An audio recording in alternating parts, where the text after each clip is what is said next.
नमस्कार दोस्तों, आप सभी का अपने YouTube चैनल रेलवे वाले बाबूजी में एक बार फिर से स्वागत है।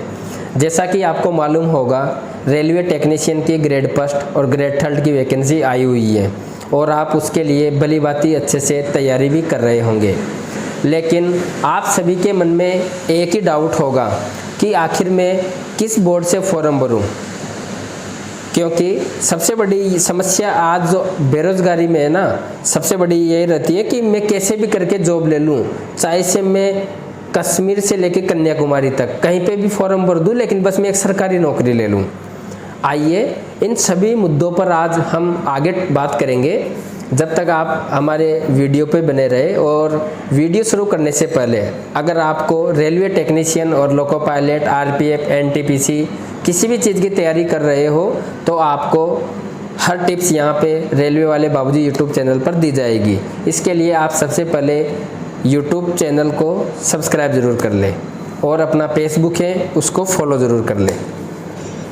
तो साथियों, सबसे पहले हम बात करते हैं कि बोर्ड सिलेक्शन जो अपन किस बोर्ड से अपने को फॉर्म अप्लाई करना है, इसके लिए 3-4 बातें हैं जो अपने को ध्यान में रखनी चाहिए।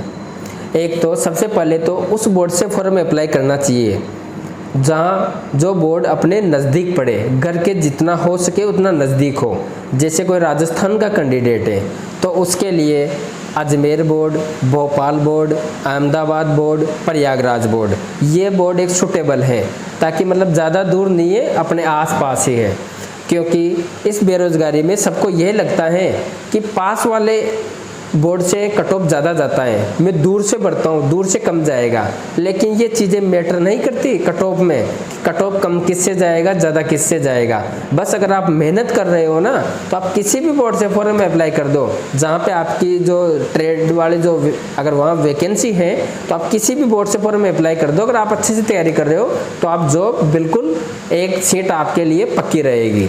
सबसे पहले कट ऑफ में क्योंकि यूट्यूब पे काफ़ी लोग हैं जो बताते रहते हैं कि पिछली बार इस बोर्ड से कट ऑफ कम गई थी, आप इस बोर्ड से फॉर्म अप्लाई कीजिए, इस बोर्ड से कम गई थी, इससे फॉर्म अप्लाई कीजिए, ये देखो कुछ ही नंबरों में यहाँ पे नौकरी लग गई, आप इस बोर्ड से फॉर्म अप्लाई करो। ये ऐसा कुछ नहीं है, क्योंकि पिछली बार वैकेंसी भी काफ़ी ज़्यादा थी और इस बार वैकेंसी काफ़ी कम है, तो कट ऑफ तो ज़्यादा जाना ही जाना है।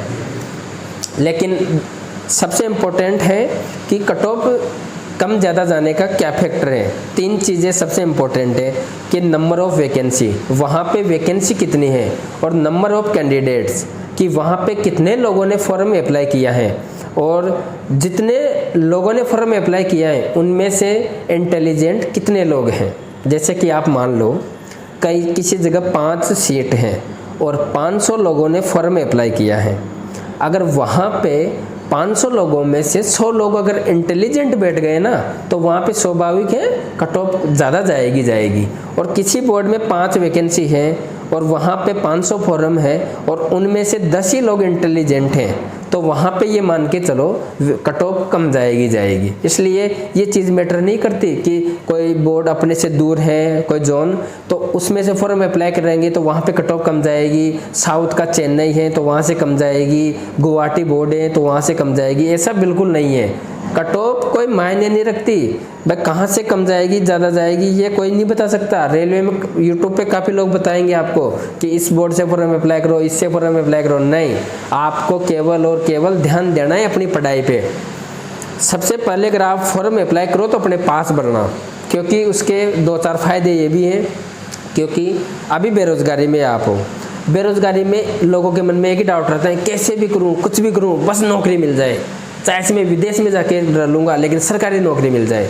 जैसे कोई राजस्थान का कैंडिडेट है, वो फॉर्म भर देता है बेंगलोर से, चेन्नई से, अगर उसको वहाँ पे कट ऑफ क्लियर हो जाती है, उसको जॉब मिल जाती है, और अगर उसने अच्छे से मेहनत की और उसको वहाँ जॉब मिल गई, और बाय द वे अगर वो राजस्थान का है और अजमेर बोर्ड से भी अगर उसके जो नंबर आए थे बेंगलोर से, चेन्नई से, कट ऑफ जो क्लियर हुई थी, अगर वो कट ऑफ अगर वो उसके मार्क्स यहाँ की जो अजमेर वाली कट ऑफ से अगर क्लियर हो जाएंगे ना, तो मतलब वो ज़िंदगी भर पछताता रहेगा, काश यार मैं अजमेर से फॉर्म भर देता, काश मैं भोपाल से फॉर्म भर देता, देखो मेरी कट ऑफ सभी जगह से क्लियर थी, मैं क्यों नहीं भरा यार, मैं पहले सोच लेता ये चीज़, अब इतनी दूर जॉब कर रहे हैं, घर परिवार यार दोस्त रिश्तेदार सब राजस्थान में हैं और मैं चेन्नई में जॉब कर रहा हूँ, मैं गुवाहाटी में जॉब कर रहा हूँ। ये काफ़ी बड़ी समस्या है, क्योंकि हर कोई चाहता है जब घर के पास में रहते हैं हमेशा तो आदमी चाहता है मैं घूमूं फिरूं, लेकिन जब जॉब में आ जाता है ना बाहर इंसान, तो वो एक ही चीज़ सोचता है कि मैं घर के पास कैसे जाऊं।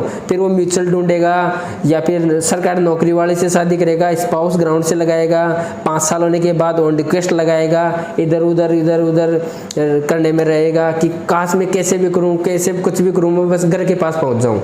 सबसे बड़ी समस्या है ये। इसलिए आप मतलब ज़्यादा दूर तो फॉर्म अप्लाई करना ही नहीं चाहिए, हमेशा अपने आसपास बोर्ड से फॉर्म अप्लाई करना चाहिए, सबसे इम्पोर्टेंट ये। और कट ऑफ का आपको मैंने बता दिया, कट ऑफ किसी भी बोर्ड की कोई बता नहीं सकता, वो तो एग्ज़ाम होगी, एग्ज़ाम के बाद में जब आंसर की आएगी, आंसर की आने के बाद रिजल्ट आता है ना, रिजल्ट ही है एक ऑथेंटिक चीज़ जो कट ऑफ बताता है। वरना ऐसा कुछ ज़रूरी नहीं है कि वहाँ उस बोर्ड से आप फॉर्म अप्लाई कर दो, वहाँ कट ऑफ कम जाता है। एक आइडिया दे सकते हैं लोग तो बस, भाई हाँ यार इस बोर्ड से लगभग इतने कैंडिडेट हैं और इतनी वैकेंसी है और यहाँ पे स्टेट की इतनी वैकेंसी है, आप यहाँ से फॉर्म अप्लाई कर दो।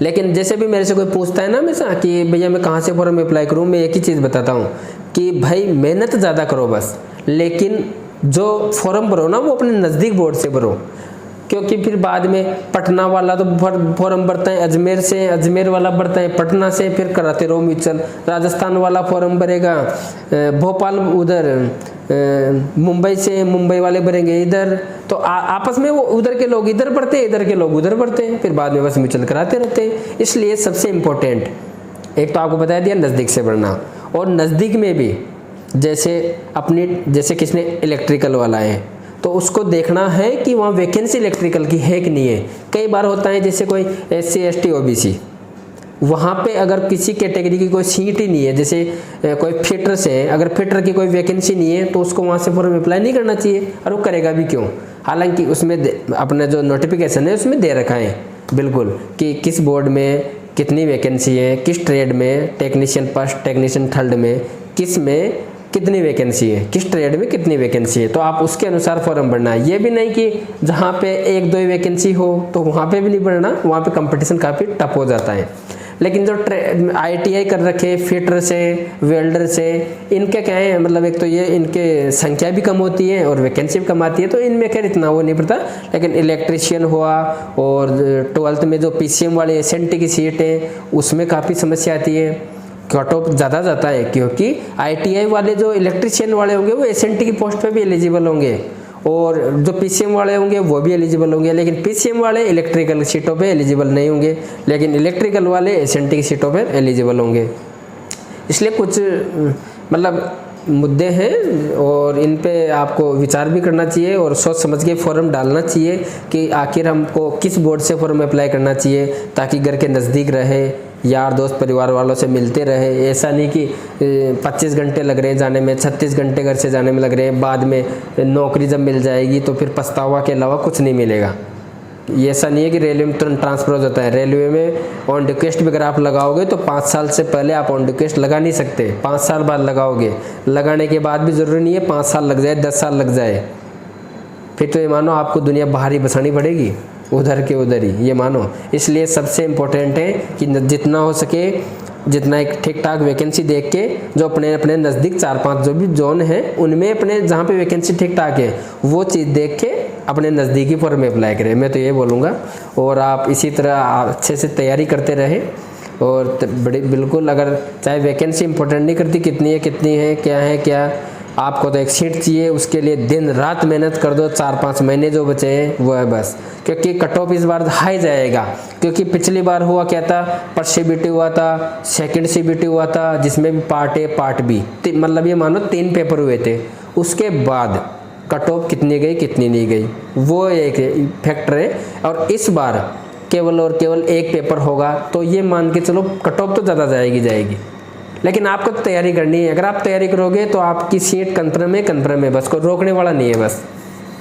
तो दोस्तों आप अगर तैयारी कर रहे हो रेलवे की तो आप हमारे यूट्यूब चैनल से जुड़ सकते हो। बाकी यूट्यूब चैनल को सब्सक्राइब जरूर करना, वीडियो को लाइक, और अगर वीडियो अच्छा लगा हो तो वीडियो को शेयर जरूर कीजिए। जय हिंद, जय भारत।